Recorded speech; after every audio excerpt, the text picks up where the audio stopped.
లోకంలో ఉంటే నరకం దొరుకుద్ది, దేవునితో కష్టపడితే పరలోకం దొరుకుద్ది. లోకము కావాలా, పరలోకం కావాలా అని చెప్పి దేవుడు పనులు చేస్తూ లోక పని చేస్తూ రెండూ చేసుకుంటా ఉంటే అంతములో నీ జీవితము ఏడా కష్టపడతా ఆడా కష్టపడతా. అవసరమా మనకి?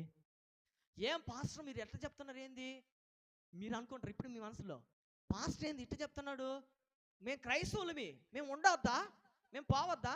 ఉండమనే చెప్తుంది. ఉంటే కరెక్ట్గా ఉండు, లేదంటే ఉండగాకు. ఇది కృపాకాలమంతం. కొన్ని రోజులు అని చెప్పుకుంటా ఉన్నారు దేవుడిది. ఏ రోజు వస్తుందో తెలియదు.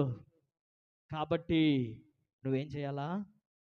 వెచ్చగానైనా ఉండు, చల్లగైనా ఉండు, రెండు స్టేజీల్లో నువ్వు ఉండగాకు.